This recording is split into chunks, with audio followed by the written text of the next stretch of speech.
amazing behaviors that our elephants are working with, and why we do them. So let's flip the camera around and get started, tell you a little bit about where we are and what we are doing.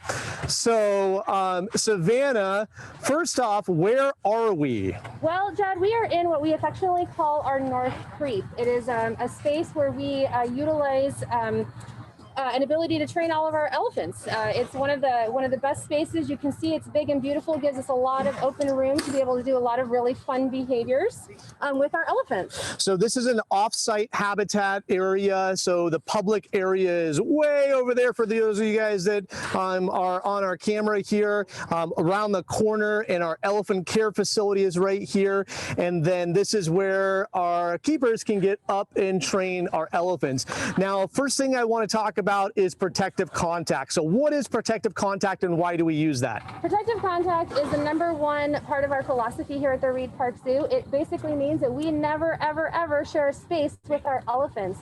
And that allows them the freedom and choice to walk away from their training session. You can see that neither Matt nor Michelle. I think we lost your audio. Both of ours. Okay, how about that? Can you hear us now? Yeah, I can hear you, Jed. Okay, perfect. All right, so I'm gonna have Savannah stand right here to talk. There you go.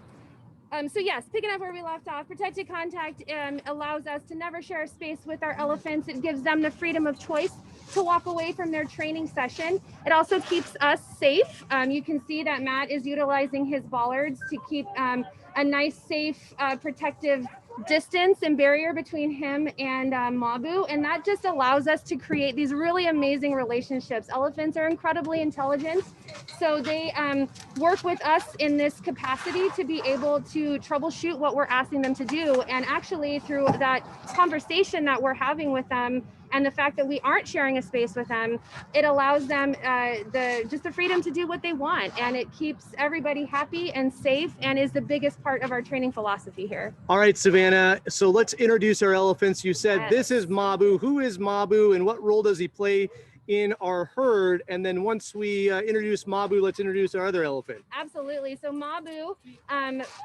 he's just incredible. I always struggle to start with explaining him because I could go on and on and on forever about Mabu. But he is our 13,120 pound bull elephant. He stands at about 10 to 11 feet at the shoulders.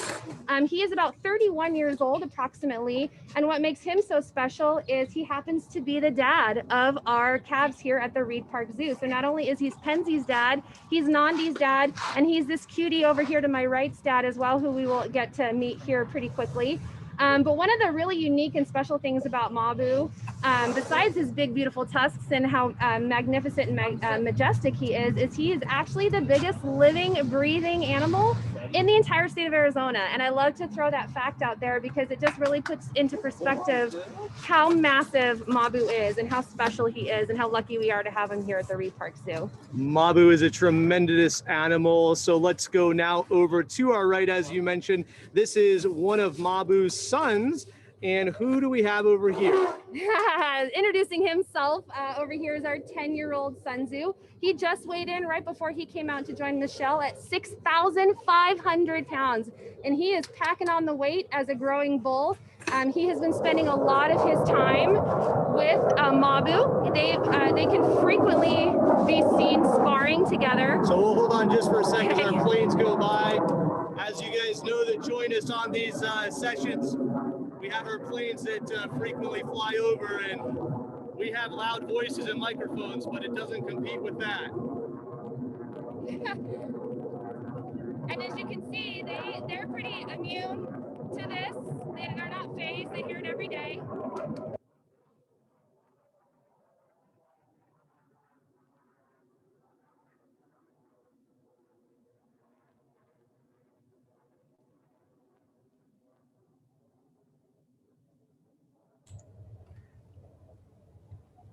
It got quiet again, Jed. Okay, all right, good. So, yeah, we were just trying to be a little quiet for the planes flying over because it's pretty noisy out here. I don't know what type of background noise you guys are hearing. So, Savannah, we were introducing Sun Tzu as our 10-year-old. kind of adolescent bull at this point. He's reaching that phase where he is in between, not a young elephant anymore and starting to reach that adolescent age. Yes, and he would be called a sub-adult, similar, kind of going through his teenage years. He frequently spends his day with his dad. That has become his best friend. And as young males age, they join up with other males and form friendships and bachelor herds and have kind of a hierarchy amongst themselves. So his sparring with his dad has created these big muscles. He is growing quite large, quite exponentially, which is wonderful to get to see. It's all a part of African elephants and their biology. And he's just a really fun elephant. You can see that he is missing one of his tusks. That's one of his most notable features. He's showing you on this side, the side that doesn't have a tusk. And that's kind of how we identify him. Tusks are modified incisor teeth. Unfortunately, he broke his tusk playing with his brother, and he had to have it extracted. And once it's gone forever. So he puts all of his efforts into growing that other tusk, and he is utilizing it while he spars with his dad. All right, so we've got Mabu and Sun Tzu, and then of course we have some of our amazing elephant team. Michelle is working with Sun Tzu, and then we're going to flip this back around here, and we have Matt, who is working with Mabu. Now, each one is working with them individually, and this is really important that you have a trainer per elephant as you guys are working with them, and that's to make sure that everyone's getting their attention, and also to make sure that you're not setting up competition. Correct. Yeah, so these guys, they love to have their own trainer. They love that one-on-one time with us. It's a relationship building activity. It's something that we do every day, multiple times a day, to keep that friendship and that bond with those elephants. And we do, when we train them, they have our one-on-one attention, and that allows us to be able to have a really streamlined conversation, so we can understand the training session. We can zero in on any kind of abnormalities or maybe something that's a little out of the norm. We spend 9 hours of our day with our elephants. We spend more time with them and each other than we do our own families, and so you develop a really unique relationship with them. And that's a little bit about what you're seeing Michelle and Matt do with our boys, is just have a really fun training session where we just kind of hang out and go through a routine. So let's talk about training, why we train, the behaviors that we train, and notice that we are using words of like behavior and positive reinforcement. We're not using tricks. We're not using commands. We're not going to command the elephant to do anything. We're going to ask them to participate with us. The behaviors that we have trained are not fancy tricks. We don't need them, jumping through hoops of fire or riding bicycles or something silly like that. But there's a purpose to all of these behaviors that you guys have trained these elephants. So let's talk a little bit about why do we train? Training is easily the biggest part of our program here at the Reid Park Zoo. We, like you said so eloquently, Jed, we don't need these guys to do anything, jumping on any kind of jumping any kind of balls, any kind of hoops. We need them to be active participants in their care. And as we stated before, the protected contact philosophy, we can't actually go in with them and force them to do anything, but we still need to be able to get our hands on them and assess the elephant top to bottom. We are a whole life care facility. So everything that we do with them, we do to meet their needs. And in order for us to successfully do that while not sharing a space with them, we need them to help us. So we ask them to do these fun, unique behaviors. Like Matt is asking Mabu to put his trunk on his head and asking him to open his mouth, because we need to be able to see in those teeth. Like I said, he's about 10 to 11 feet tall. Matt, as tall as he is not quite that tall. So we need Mabu to help us by opening his mouth and showing us his teeth. Now, when he does that, he knows that if he did it correctly, Matt's going to let him know, hey, buddy, that was wonderful. He's going to give him a cue, or what we call in the business an SD. And that lets him know, hey, you did what we asked you to do correctly. Go ahead and stop what you're doing. Come back to me, and I'm going to give you a really nice reward for what you did. So it's kind of a give and take. They have to figure out what we're asking. And then when they do it correctly and they figured it out, we let them know, hey, that is great. And let's get a nice reward for that. Yeah, that's really the beauty of positive reinforcement. It's, this dance that happens with two animals that don't speak the same language, but learn through movement, through action, and through time being spent together. I always kind of correlate that with a dance partner. If you're dancing, you're picking up different movements, you're picking up different cues, different things that your partner is trying to do so that you guys dance together. And that's really what's going on. Now, earlier you said that we got weights on the elephant, and the way we get a weight on them is simply ask them to step onto a scale. That's right. And it's a routine thing. They step through a corridor coming out of the elephant care facility right onto a scale. They stand there, get a weight, and then they're able to go out onto their merry way. And a weight is a really important thing to be able to gauge the health of the animal. If we start gaining too much weight or losing a lot of weight, that's a good indicator that something might be going on. And just being able to ask them to step onto a scale is so important. Now, one of the things that always impresses me with our elephants is the complex behaviors that these guys are able to understand and being able to link behaviors together. And so what we just saw with Matt was a simple target where he asked to be able to have Mabu put his trunk on the hand, asked him to back up, asked him to sit, asking him to now steady.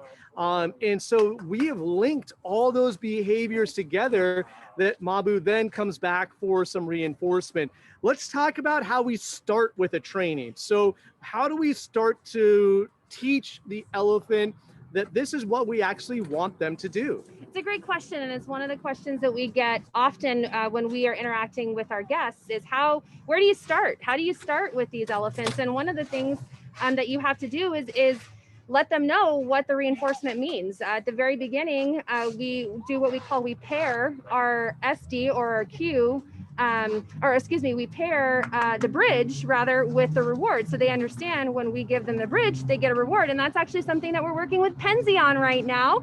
And it's one of the first things that she learned as a young elephant, something that she picked up on very quickly, was pairing what it means when we give her the bridge and then we give her the reward. And so she's paired that really well. And actually we've moved on with her. She picked that up really quickly, but that's where we start. And then from there, we can start with a trunk target. You will see that both Michelle and Matt, at any point when Mabu is with them, they have their hand on his trunk. That trunk is the biggest, most dangerous part of the animal, and having our hand on it allows us to feel how the elephant essentially is moving through the session. So if they're feeling agitated or happy or grumpy, all of that is felt through the trunk.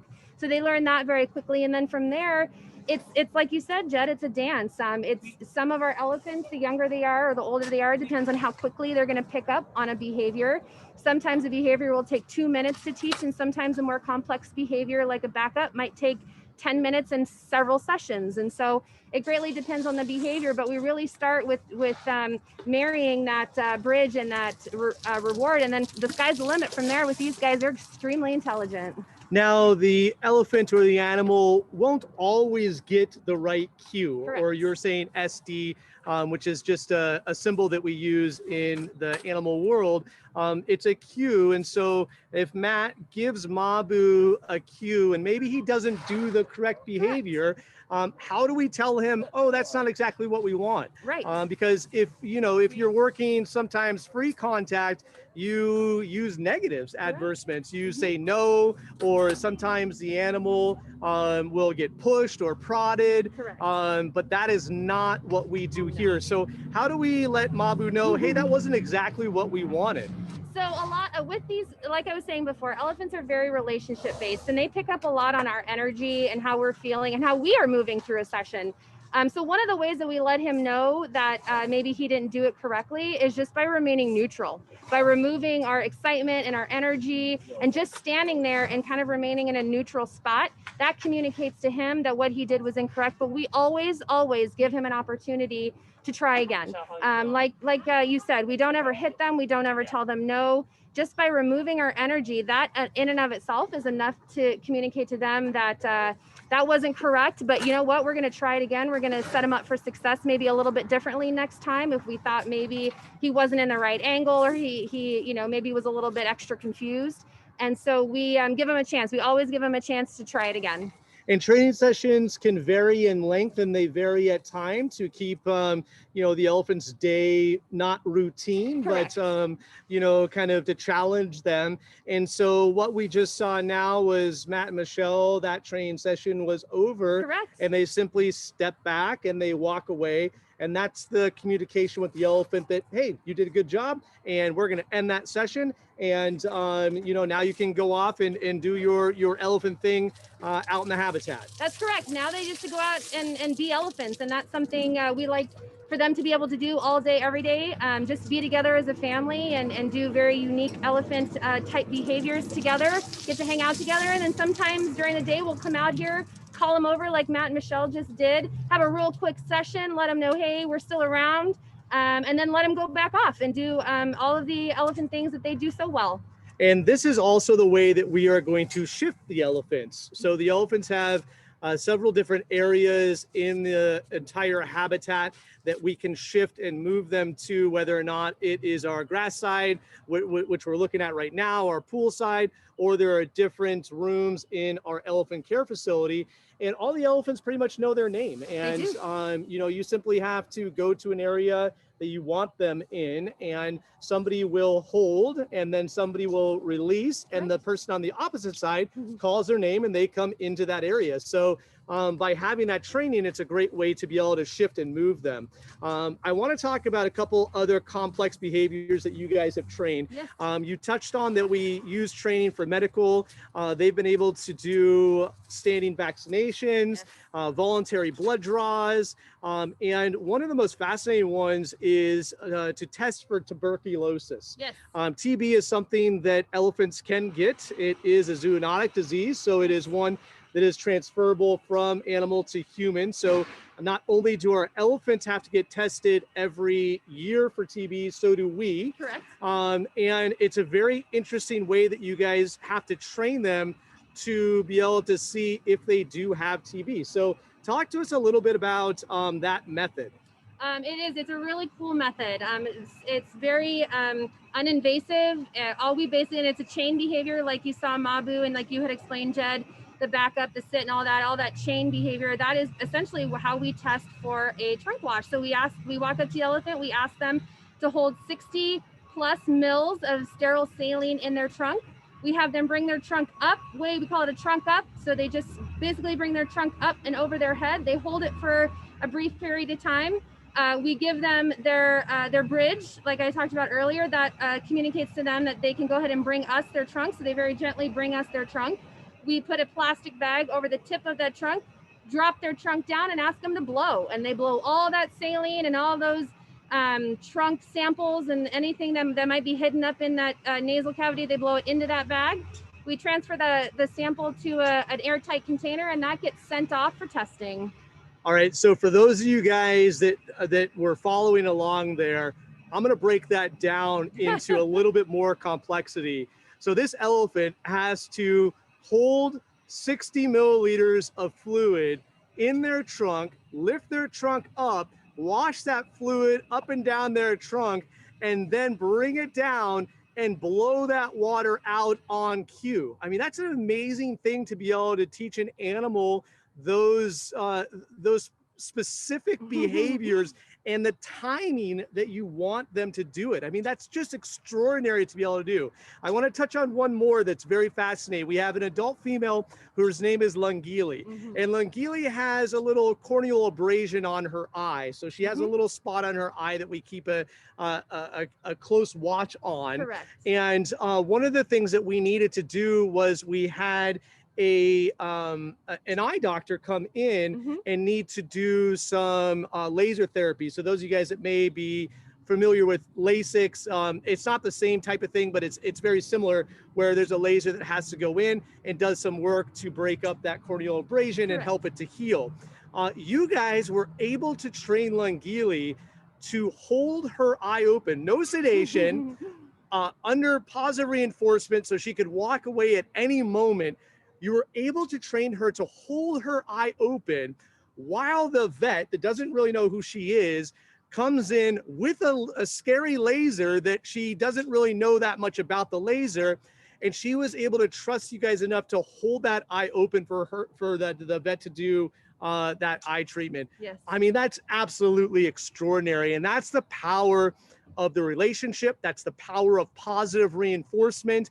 And it's so impressive that we're able to pick up those behaviors and train those. That's correct. It was, you know, as we were training it, obviously it was very stressful. A lot, you know, a lot of things were riding on us being very successful. One, the health of Linguili's eye, most importantly. And so there was a lot of pressure, but like I said, we spend all our whole day is here with these elephants. We have these very unique, very deep relationships with them, a lot of trust, a lot of mutual respect. And through that, yes, you know, months and months of every day, twice a day training, and she got it. She stood and allowed an entire new vet team she's not anywhere you know, used to.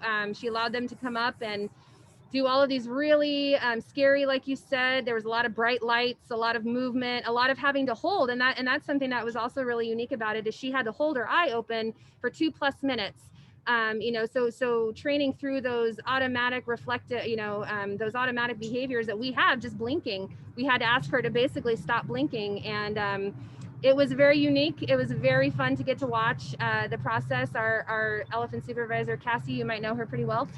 She effectively did that, and it was a really eye-opening. Eye-opening, yes. Uh-huh. Yeah, I mean, it's hard for even humans, for us that we know what's going on, to sit there with our eye open while something's kind of looking in our eye or close to our eye, because as you said, it's a reflexive behavior for us to be able to blink. I mean, just extraordinary stuff. I mean, there's so many things that I could touch on. We could take all day just with our elephants and the amazing training that you and your team has been able to do. It's so extraordinary to be able to watch. I'm so glad that we were able to give everyone this window into training, how we train, why we train, and actually to see a training session in action and linking those behaviors together. So I know that you are very busy and have other elephants to tend to.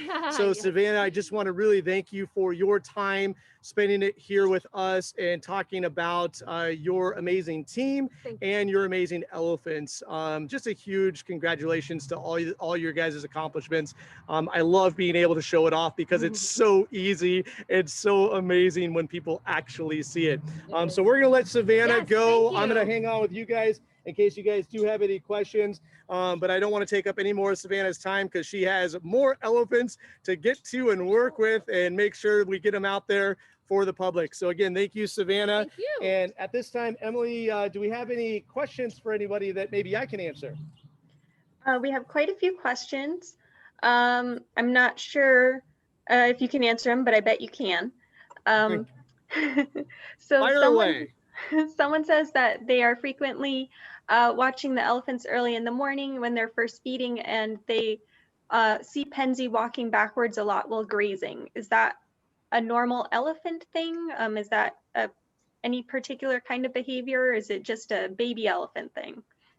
Yeah, no, the reverse walking is a very important socialization and manner skill that the elephants need to learn. Penzi is the baby, and so she can get away with a lot, but she's also learning a lot of elephant manners. And one of the things that you will notice with a subordinate elephant going up to a higher ranking elephant is that they will come in as a reverse. So Mabu is kind of king of our castle here. He is top dog, but elephants are a matriarchal society. And so the matriarch is really the one that is going to be the most dominant in the elephant herd. And, you know, all the other elephants will follow that matriarch. So Samba is our matriarch, which of course is Penzi, Nandi, and Sun Tzu, who you see right here. She is all of their mothers. And so very early on, one of the things that elephants learn is those elephant manners and elephant behaviors. So Penzi learning to walk backwards to either get browse or to approach another elephant is really important that she needs to know as she grows up. We will see Sun Tzu do that with Mabu. We will see Nandi do that with her mom, with Lungili. We will see Lungili do that with Mabu. So it's interesting to be able to see those different rankings and then to see those elephant behaviors. And that's what's amazing about having a elephant herd is that they really get to learn all those great elephant manners and elephant behaviors from each other. And I'll tell you, when I was in Tanzania last February, a year ago now, we got to observe this with our wild elephants as well. It was very easy to be able to tell who the matriarch was in a specific herd family that we were watching, and then the other elephants and how either they will follow the cue of that matriarch and or will approach that matriarch with the same caution and the same respect. It's really a respect. And that's why Sun Tzu now, as this 10-year-old, as his adolescent, as Savannah and I were talking about, really is valuing a lot of time with his dad, because at this stage, he would probably get kicked out of a herd in the wild because he would become a little bit of a nuisance, juvenile bull, and start trying to breed at the elephants. And one, the matriarch's not going to tolerate that. And the dominant bull in that area is not going to tolerate that as well. So having them on their own area, Sun Tzu gets to learn those important bull behaviors that will make him a successful bull as he grows up and gets older. So yeah, great question. That behavior you're seeing is an actual elephant behavior. Another question is, what was the purpose of the silver cap that Mabu used to have on one of his tusks? Yes, you'll remember when when Mabu first came to us from the San Diego Safari Park, he had a silver cap on his tusk. This is Sun Tzu coming up to say hi to us, checking out to see if Mabu left any food, which he actually did leave a couple of bits down there. So Sun Tzu's going to clean those up. So you'll remember that Mabu had a silver cap that was on his tusk. And what happened is he cracked his tusk. And imagine the tusk is an extension of your teeth. And so those tusks are actually incisors. And if you were to crack a tooth, you would have to go to get either a root canal, or you would have to get a crown, a cap on that tooth to protect it so that you can save the tooth. Well, the same thing happens with our elephants and their tusks. So Mabu was fitted with that silver cap to protect the crack so that heals up and grows out. Now, once it grows out to a point that it's past the pulp is in the back part. That's the blood supply that's giving the nutrients to the tusk to be able to grow. So once that grows out beyond there, we can actually trim that part of the tusk off, and it doesn't go back into the blood supply. And that's what happened. It eventually grew out long enough. And the reason we want to trim that off is because once it gets too long, that metal part can become a weak spot where if he hits it wrong, it can crack and break further down and break where we just repaired all that tusk. So it was on for about 5-6 years. It grew out long enough. We were able to trim that part of the tusk off, and now his tusk has grown out even longer. And they filed them down. They shaped them on the different debris and the rocks and the logs out here, just like what they would do in the wild. So by doing that, we were able to save his tusk. Now, Savannah mentioned that Sun Tzu lost his tusk. We actually had to remove that.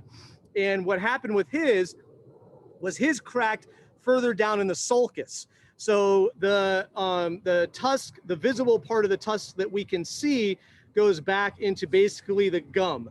So imagine your tooth, and then the root goes up into your gum. Well, he cracked his all the way up into his sulcus, and it was cutting into the back of his sulcus, creating an infection. That, unfortunately, is a scenario in which we're not going to be able to save it. So the safest thing to do is to completely remove it.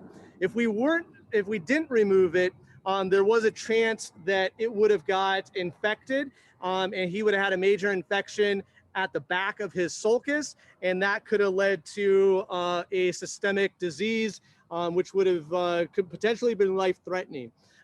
So that's why we ended up having to remove his tusk, and he does fine with it.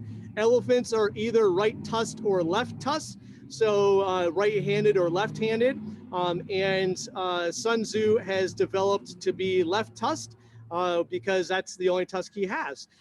And so that is his dominant side now, and he does very well with it and has no issues. He's able to pick things up. I'll hold him into that tusk with his trunk, and he's able to strip bark just like all the other elephants. So although he's lost that tusk, it's not going to hinder him with his life at all. How does one become a keeper and get to train wonderful animals like these elephants? Yeah, it's a great question. All of our keepers have at least a 4-year degree in some sort of biological science, ecology of evolutionary biology, veterinary science, or now there's actually zookeeping degrees that are out there that give you the base knowledge of what it takes to be a zookeeper. From there, it's a lot of internships, volunteer work, to get into, to see if this is really what you want to do. This field is not for everybody. Our keepers, as Savannah says, spends more time with these elephants than probably her own family. And sometimes people fall in love with it, and sometimes people realize it's not quite what they wanted to do. So being an intern or volunteering at a facility is really important, and it also kind of earns your badge. We're fortunate here. We have several college internships, volunteer opportunities for those that are interested in this type of career. And then it's important to be able to get in as kind of a level 1 keeper. And so with that level 1 keeper, as a new keeper, you're going to learn a lot of the basics on what it takes to care for an animal. It may not be elephants. It might be other species. Each species is so unique. And then from there, you can specialize in working with a specific animal. Our elephant keepers, they're very specialized. Sorry, I forgot my water out here and I'm talking too much. Our elephant keepers are very specialized in working just with pachyderms. It is a very unique species that you need to be a higher level trainer to be successful in working with these animals. So it really depends on what your passion is and what your route is. But for those of you out there that might be interested in this career, I definitely urge you to start doing that research, volunteering at wildlife rehab centers, at veterinary clinics, or at your local zoo. Maybe it's not here, maybe you are somewhere else. Most all of our AZA zoos have great internship programs, volunteer programs that will allow you to kind of get your foot in the door. It's really important. But I will tell you, for those of you that find this career and are passionate about it, it's not a job. This is our love. This is what we do. I'm sure you can tell that just with Savannah, with myself. This is something that we're very passionate about, and we enjoy coming in. We enjoy our job. We love coming in and not only working with the animals, but for me, it's being able to share these amazing animals with all of you guys. So if you get that opportunity, I definitely urge you to start doing that work now. Okay, awesome. Thank you, Jed. That was very thorough. We have another question. The loose skin on African elephants versus Indian elephants, how does it make a difference? So we have 2 different species. There's a couple different subspecies that, depending on who you are and what you're reading, you'll see that there may be different subspecies within our African elephants and our Asian elephants or our Indian elephants. And the loose skin serves as, this is a big animal and they do expand and contract quite a bit. Mabu weighing in at over 13,000 pounds. He can reach over 14,000 pounds. But they also consume a lot of food. And so that they need that loose skin to be able to expand and contract. Also, when our females are pregnant, they're going to expand a bit. That loose skin allows for that. It also acts as a little bit of a shock absorber. So these guys do get rough and tumble, as Sun Tzu's kind of playing with Nandi over there on the other side. And it works as a shock absorber to absorb some of that rough and tumble nature that elephants just are. These are very powerful animals. And when they get playing, when they get moving, that loose skin kind of allows for a little bit of that shock absorption to happen so that injury doesn't get to the internal organs. And then you had mentioned that Sun Tzu is growing up and he's sparring with Mabu. Is there any chance he might ever get the opportunity to start a herd of his own. Yeah, absolutely. It's something that we're looking at, and we're working with our other AZA colleagues, especially San Diego Zoo Global, which is the San Diego Zoo and the San Diego Safari Park. And so we're working with those different facilities to see kind of what's the best route for Sun Tzu, and also, you know, the other juvenile bulls that are out there.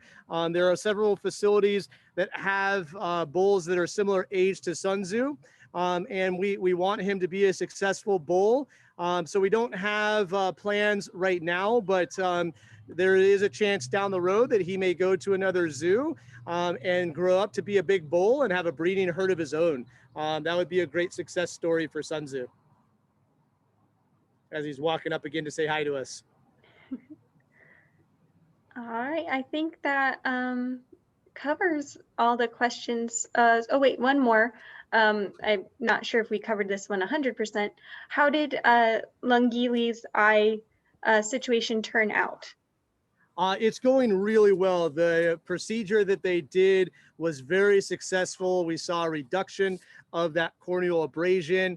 She still requires some eye drops, which she takes really well, but she's doing really good. She can see much better out of that eye. And so all of that hard work and training that the keepers did definitely paid off. And the treatment was definitely a success. So I was fortunate enough to be able to watch that procedure happen. And again, I'll tell you, it was absolutely amazing to see her trust the trainers and to be able to allow that procedure to happen with, again, no sedation. She had some anesthesia in her eye, just like we would have some numbing agent in the eye. But there was no, you know, sedation that happened, and she was really good. So, you know, just a true testament, again, to the training that happens here at the zoo, why we want to train these animals, how important that training is, and the power of positive reinforcement training, where the animal voluntarily participates in their own care. It's just, again, extraordinary to be able to watch. So for today, I'm just so glad that we were able to bring this to you, to show you a little bit a window inside of our training that we do here at the zoo, especially at our elephant care facility. And with that, I just want to thank all of you guys for your continued support here, for your love of Reid Park Zoo, and just for being able to hang with us either live today, or if you're watching this on YouTube later on. Thank you for tuning in, learning a little bit, and supporting us here at Reid Park Zoo. So with that, I want to say goodbye, stay safe, and stay wild out there, Tucson. Thank you, everybody. Join us again on February 17th for our